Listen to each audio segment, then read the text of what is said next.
Gente querida, que dia, 11 de outubro, Will Carvalho, tá bom demais o Bom negócio. demais, podia não acabar, mas tem que acabar, vai acabar. Amanhã tem mais, mas vamos acabar com chave de ouro, né? O Amanhã Tem Mais, eu não vou falar para vocês onde que vai ter o Amanhã Tem Mais do pastor Will Carvalho, para eu não pecar. Eu prefiro não falar que amanhã, essa hora, ele vai estar na Subindo praia pelo de Rio. Itapuã, tomando uma água de coco. Então, mas tudo bem, a gente vai estar aqui fazendo sua parte, tá? Tá bom. Pastor Kenneth Terra participou de uma live com a gente hoje. Estamos aqui ao vivaço, olhando nos olhos, vendo a versão Diet, é isso? Mas Uma versão pressionado fisicamente.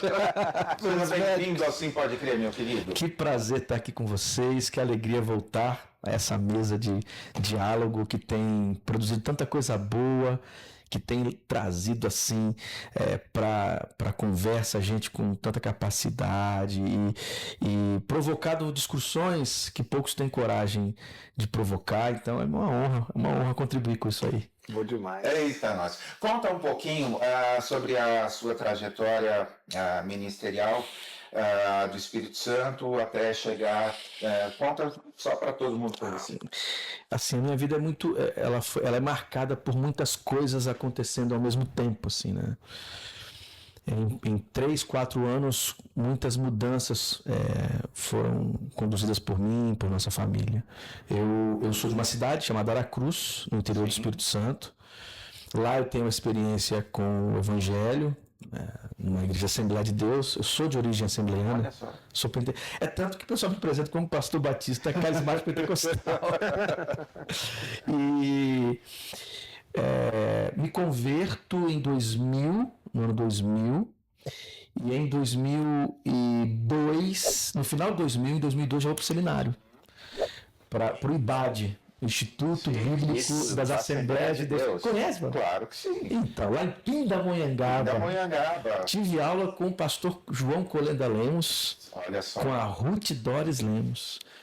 Saudosa memória, assim, pessoas... Sabe quem que até falou do João Colenda com a gente? O vice-presidente Alckmin, quando na entrevista falou lá de Sim. E ele tem uma memória assim.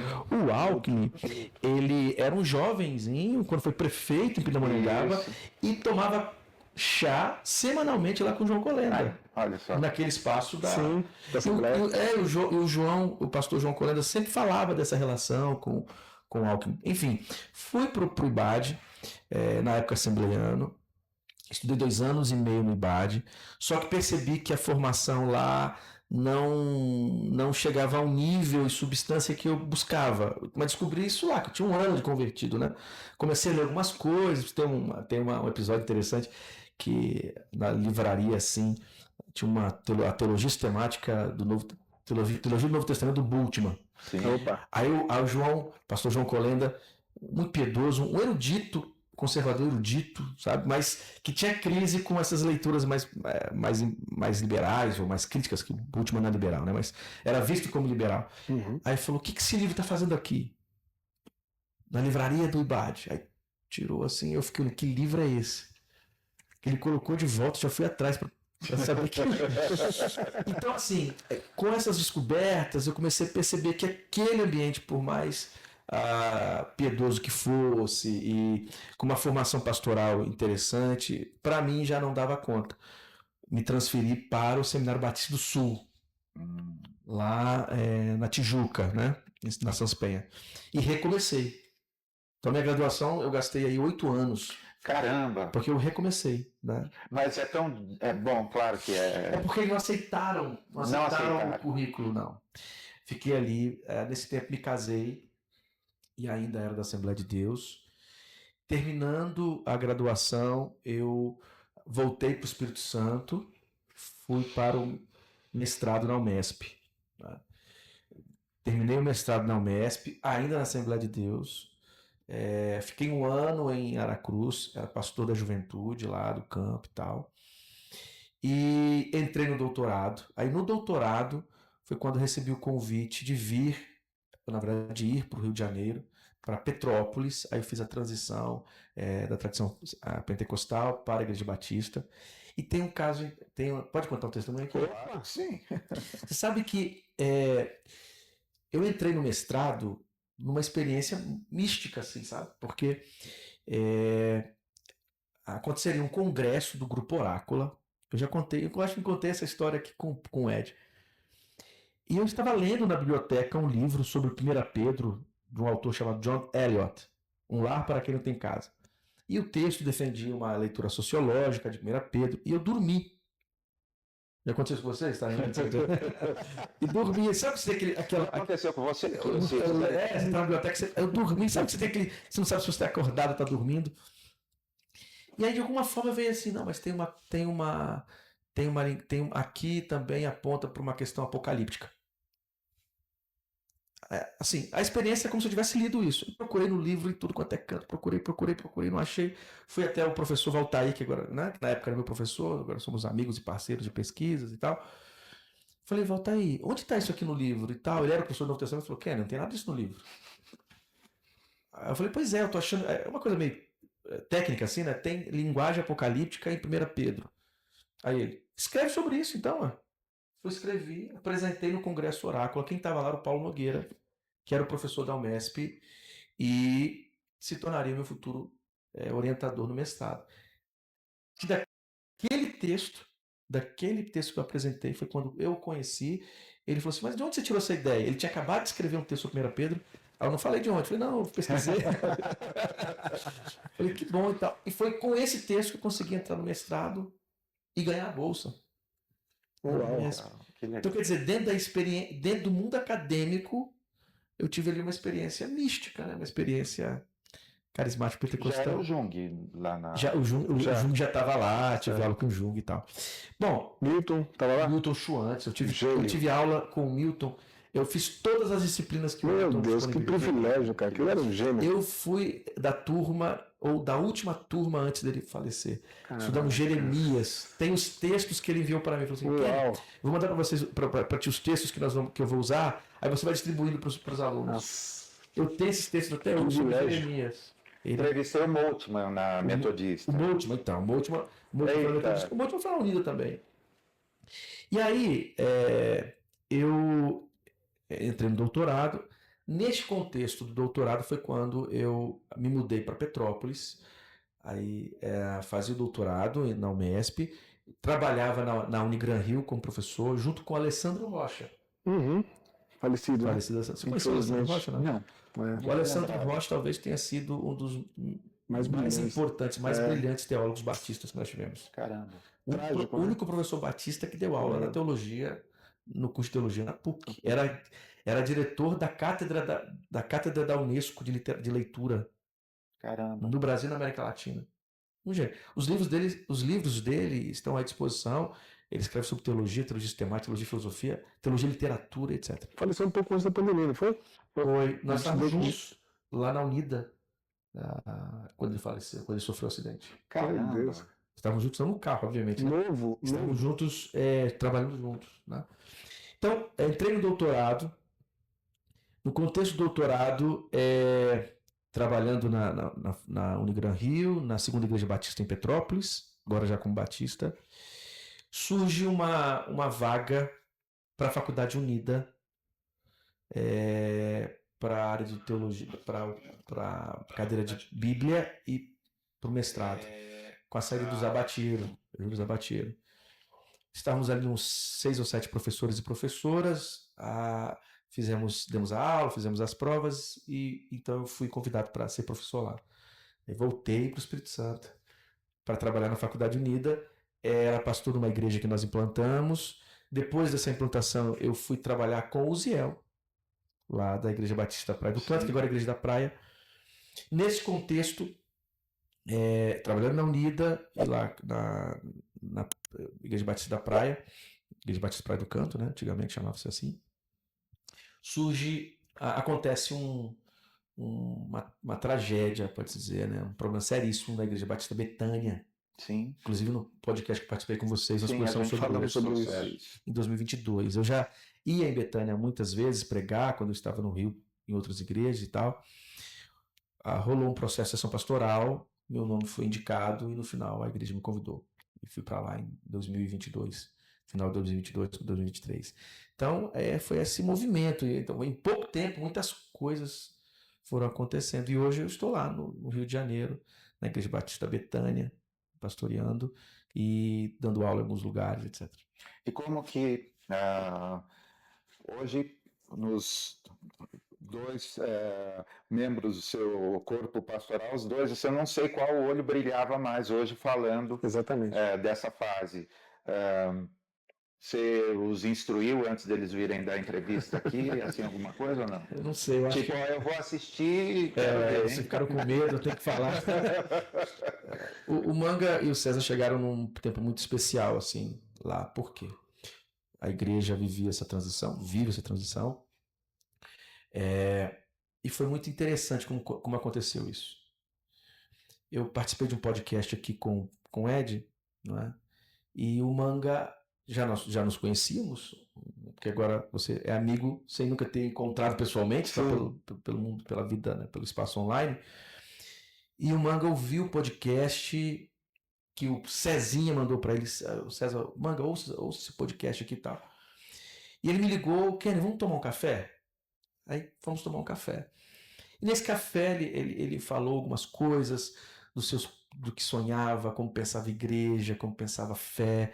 Eu falei, Manga, é assim que também eu penso, cara. Eu acho que é esse horizonte que eu tenho tentado construir junto com os irmãos e irmãs lá em Betânia. Betânia tem esse ethos aí de um evangelho que evita excessos, essa terceira via, que trata a política com responsabilidade, um espaço desburocratizado, que tenha liberdade de pensamento, que tenha preocupação com a incidência pública da igreja, preocupação social, preocupação com temas contemporâneos importantes e que acredite na potência do Espírito, isso como uma força para a gente anunciar o reino com amor, com sensibilidade, com inteligência e tal.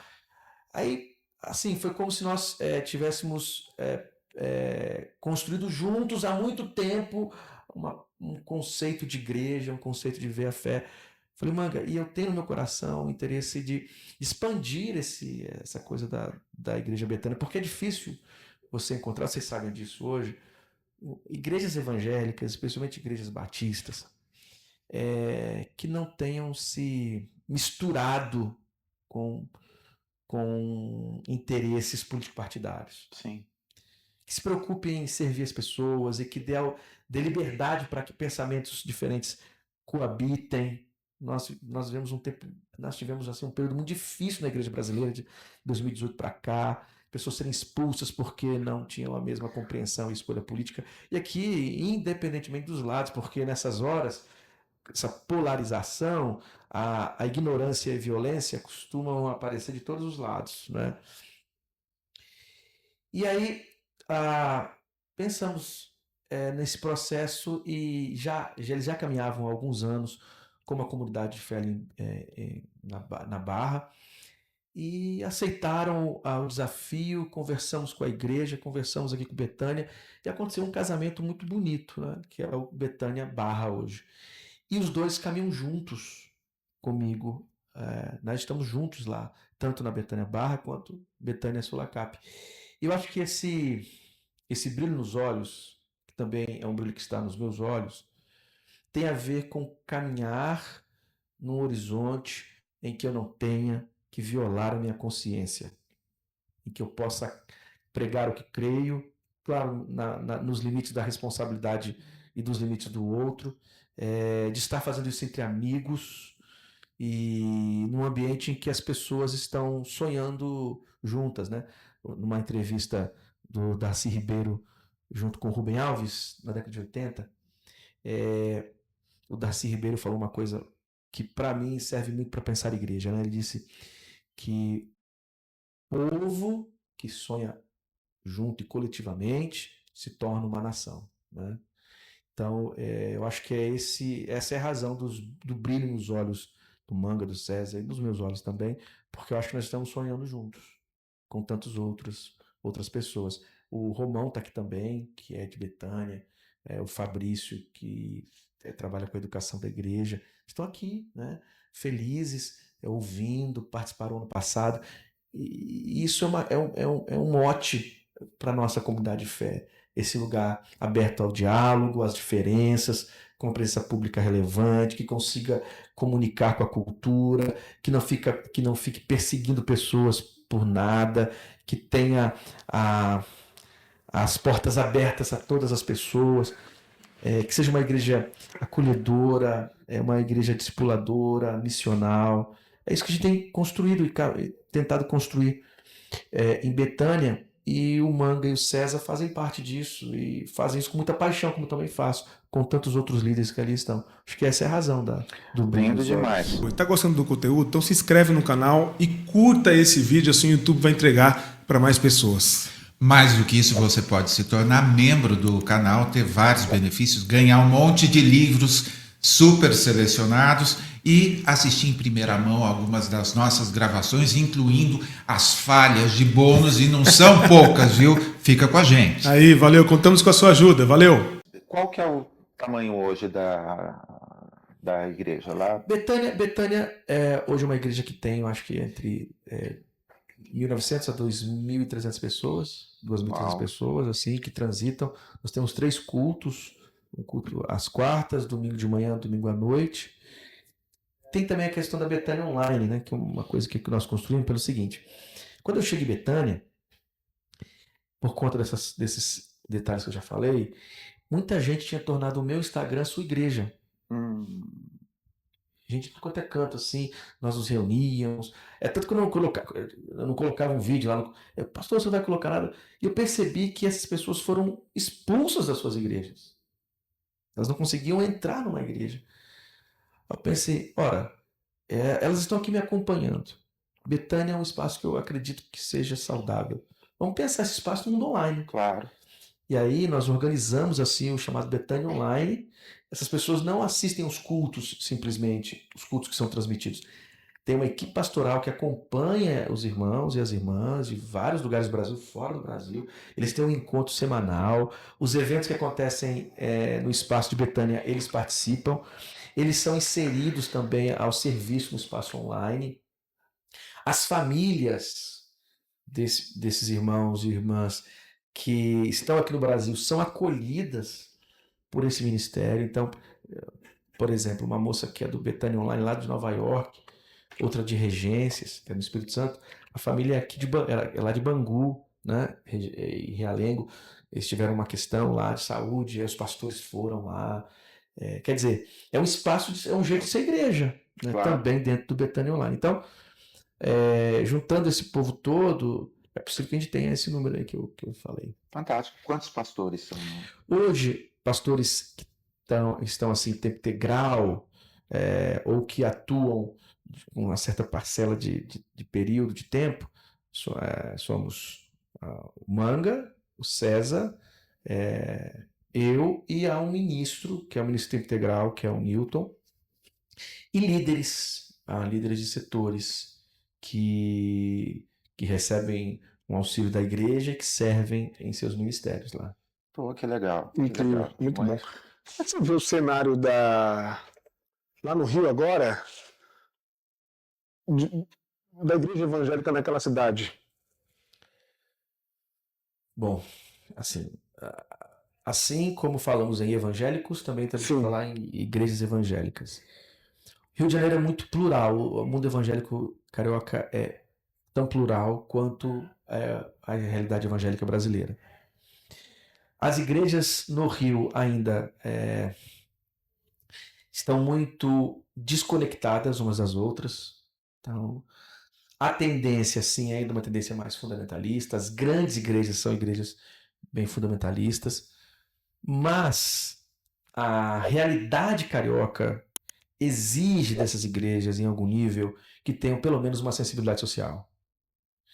Então, você tem muitas igrejas nas periferias, como é comum. Essas igrejas na periferia, mesmo que tenham horizontes mais conservadores, são profundamente inseridas nessas comunidades.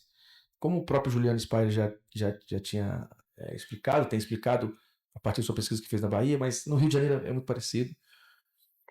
uma coisa interessante no Rio de Janeiro, nas igrejas cariocas, é a sua relação com a cultura, porque até as igrejas da Assembleia de Deus, você percebe que o diálogo com a música, com o contexto, é um diálogo mais favorável, mais sensível. Imagino que por conta da própria realidade e do jeitão de ser do carioca. Mas ainda são igrejas desconectadas umas das outras, e uma disputa de campo gigantesca, e com tendências assim mais conservadoras, fundamentalistas, assim. A gente tá... Eu ia perguntar sobre essa transição, Pava, que eu fiquei curiosíssimo. A tal da transição do pentecostal para o batista. Como foi? Fala mais sobre isso aí. Eu não deixei de ser pentecostal. Sim. Inclusive tem um conceito que o Bernardo Campos usa, que nós usamos o tempo todo, que é a pentecostalidade. Eu não perdi a pentecostalidade. Eu me considero um teólogo carismático pentecostal, um pastor batista carismático pentecostal. Isso tem a ver com uma série de coisas, entre elas a compreensão de que o empoderamento do Espírito me faz agir no mundo de maneira relevante. E isso tem a ver com experiências carismáticas também. Eu sou continuista, creio que o Espírito distribui dons, e dons, inclusive, para que a gente edifique, a igreja edifique e transforme o mundo, né? Então é nesse sentido, né? Carismático pentecostal, enquanto a crença de que o Espírito nos empodera para vivermos uma vida transformadora no mundo, para a libertação, para a valorização das experiências do corpo, para vencer racionalismos fundamentalistas, etc.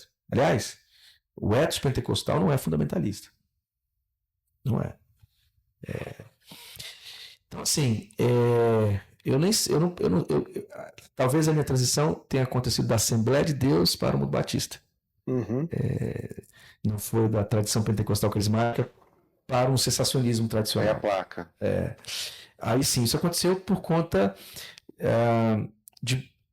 de mudanças teológicas, né? Respeito muito a Assembleia de Deus, acho que a Assembleia de Deus é uma igreja importantíssima, com uma história lindíssima, mas algumas perspectivas teológicas da Assembleia de Deus já não eram adequadas para mim, assim. Os meus pais continuam na Assembleia de Deus, meu pai é presbítero da Assembleia de Deus, etc. Então essa transição aconteceu primeiro a partir da minha formação, né? Quando eu entro no doutorado, a oportunidade de ir para o Rio de Janeiro facilitava o trânsito. Aconteceu também porque eu entendia que o meu lugar já não era mais na Assembleia de Deus, né? Questões teológicas e pelo respeito que eu tenho à Assembleia de Deus. Então essa transição é muito lenta em mim.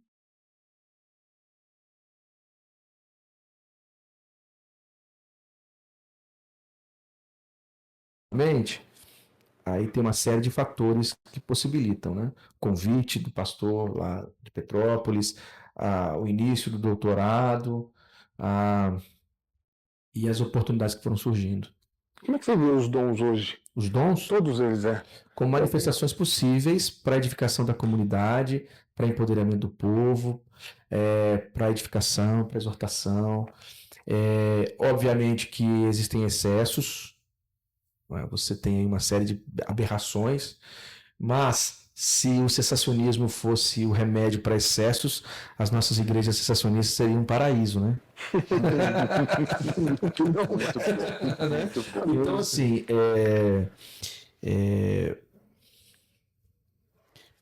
não é possível ser comunidade de fé sem experiência. Entende?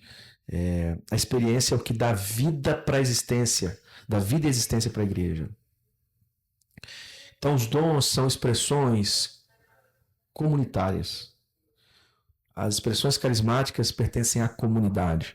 Não existe o sujeito dono dos dons. Não existe aquele que é o detentor de um poder especial. Os dons estão ligados à vida comunitária. É isso que Paulo ensina, inclusive. Não é? Há um teólogo pentecostal chamado Roger Stronsted, que ele diz assim, que em Atos capítulo 2 se instaura algo interessantíssimo. O Espírito está sobre Jesus, em Lucas. É interessante que o Espírito está sobre Jesus. Em Lucas, o Evangelho de Lucas é o que trata Jesus como um Messias pneumático, né? Diferentemente de Mateus e Marcos, em Lucas o tempo todo Jesus tem experiências de êxtase, Jesus está no útero da sua mãe e sua mãe Curioso que conta Lucas é médico, Isabel. né?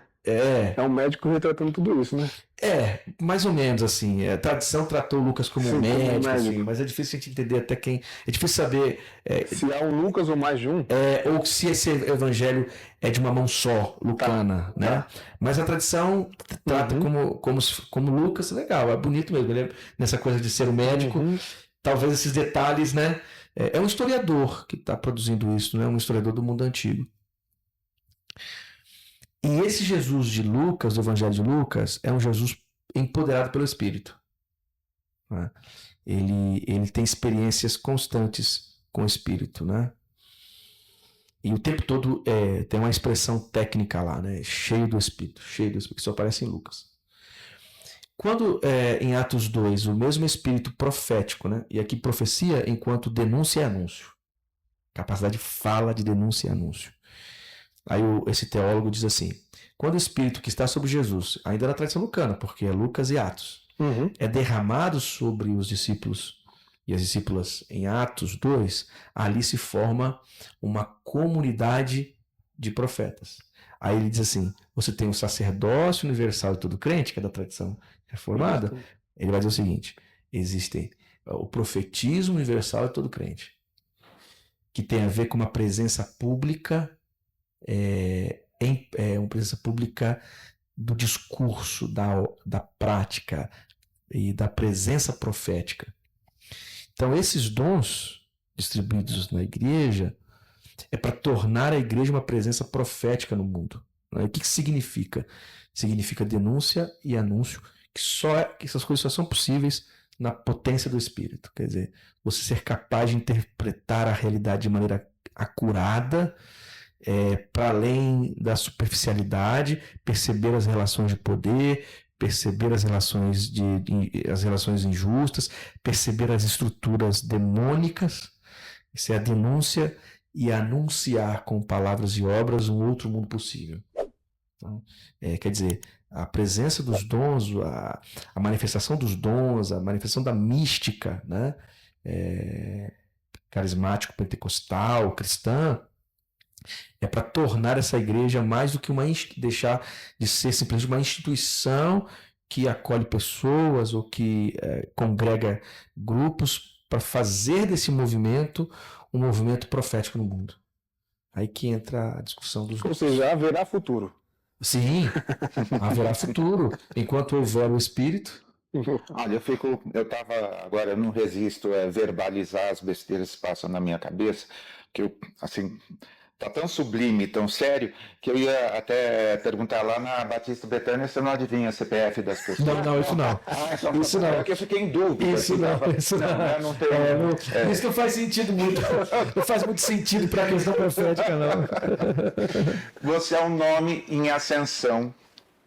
É verdade. Um nome, assim, as pessoas na hora que vão falar, não, porque vai estar fulano, o Kenner Terra. Não sei se você de alguma forma experiencia isso, mas várias vezes. Não, você já. O Kenner Terra. Então as pessoas parecem que assim. O Kenner Terra. Isso de alguma forma se reflete nas suas redes sociais, porque todo mundo que tem algum tipo de ascensão, de projeção de alguma coisa, normalmente, vou usar o exemplo do nosso anfitrião aqui, com o Ed. Comunista, herege, pronto, arruma 2 ou 3 adjetivos e resume tudo o que é 30 e poucos anos de ministério e bar, ninguém olha para isso, olha só pra...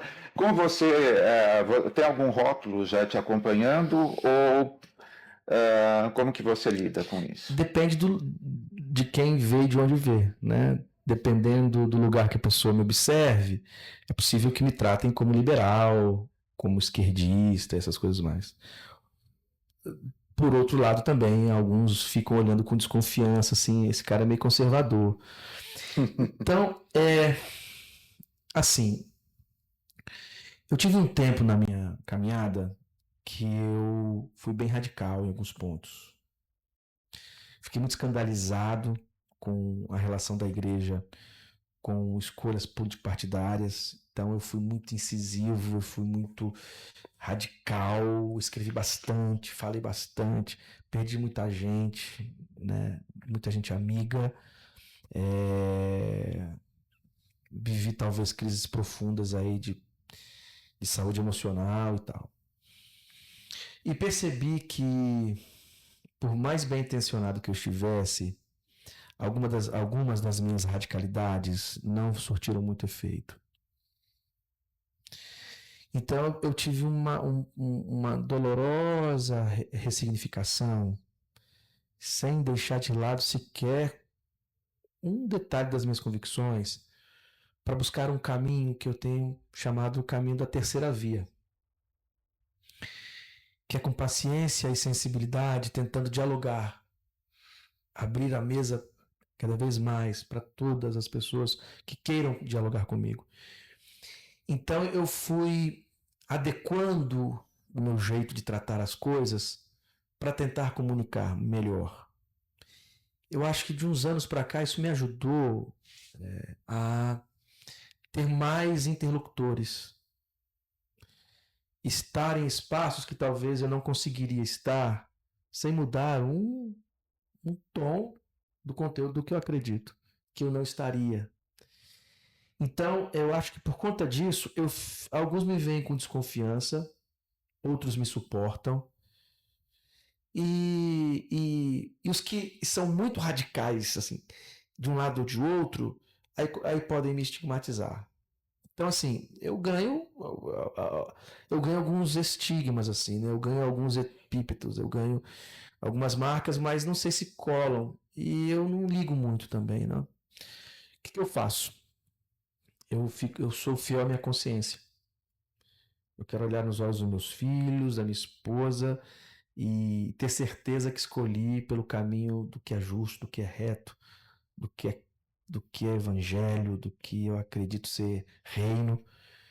É isso que me importa, né? E vou fazendo nesse caminho, da melhor maneira possível, uma construção discursiva que permita que a mesa esteja aberta para o maior número e mais plural número de pessoas. Olha, como alguém que trabalha com comunicação, eu posso atestar que você é extremamente fiel ao que você pensa quando você posta. Você não pensa na plateia, você pensa na sua convicção. Isso transparece, isso, assim, a gente precisa cada vez mais de pessoas que façam isso. E dentro de uma igreja batista, com a sua formação, digamos, plural em termos de riqueza, você passou por uma série de coisas. Como lidar com uma igreja que ainda tem algumas questões que não conseguem, como a nossa própria igreja que nos recebe hoje? Por exemplo, você falou de uma mesa posta. Essa mesa também é para os gays? Essa mesa é para os divorciados? Essa mesa é, enfim, para os que de alguma forma ainda são excluídos em alguns lugares? Essa mesa tem que ser para todas as pessoas. Para todas as pessoas. Inclusive para pessoas que estejam em perspectivas opostas. A minha experiência dos meus primeiros anos de caminhada cristã, uma das grandes crises que eu tinha era a seguinte: eu não posso pensar diferente, porque isso produzia tensões, exclusão, incapacidade de ouvir. Então isso sempre me angustiou, sempre me fez muito mal. E quando pensei em deixar a igreja de lado e viver só da vida acadêmica, uma das razões era essa. Isso. Quer dizer, eu preciso estar em lugares que perspectivas diferentes coabitem. Eu não sei se todo mundo tem isso como uma sobrevivência, mas é para mim. E nesse lugar tem que ser construído a partir de perspectivas diferentes de verdade. Então você vai sentar com um nazista, né? Aí você não tá. Aí não é disso que eu tô falando, né? Se você tem alguém que quer a morte e a eliminação do outro, para isso. Sim. Tô falando de pessoas sinceras, Diálogo de verdade. pessoas sinceras que acreditem, que estejam mesmo defendendo a fé cristã, honrando o evangelho, mas que pensam diferente em diversos temas. Seja questão de gênero, seja questão do jeito de ser igreja, seja questão de teologia, desde que respeite a possibilidade do outro existir e pensar como pensa. Betânia tem Betânia tem um caminho, assim, tem uma história e valores e perspectivas teológicas que estão lá antes da minha chegada, que eu respeito, caminho e dialogo. Mas uma coisa que tem que ser construída lá é o seguinte, e que na caminhada já tem sido isso, né? Esse lugar tem que ser um espaço para todos, e mais do que um espaço para todos, um espaço seguro para todos. Legal. O que não significa que todos vão ter a mesma ideia sobre esses pontos que você colocou aí. Então, nessa mesa tem que sentar gente lá que entende ser adequado, possível pontos, que outros pensem o contrário. Que tem uma leitura teológica sobre pecado no pecado diferentes. Eu acho que é nesse sentido que eu penso um lugar, uma mesa aberta para todas as pessoas. Porque eu preciso ser respeitado por pensar como penso sobre questões importantes da fé, mesmo que o outro não concorde, mesmo que o outro não pense assim. Qual o lugar comum? O lugar comum é a vida, o lugar comum é o evangelho, o lugar comum é o reino. Eu acho que é nesse sentido, e tem que ser para todos, para todas as pessoas, independentemente de qualquer coisa. Olha, esse foi o nosso dia. Esse papo aqui não era para ter a vigília do Conversas Pastorais aí para a gente passar mais um tempão. Kenneth, super obrigado pelo tempinho que você separou. Eu diria que isso é só assim, um appetizer, hors d'oeuvre,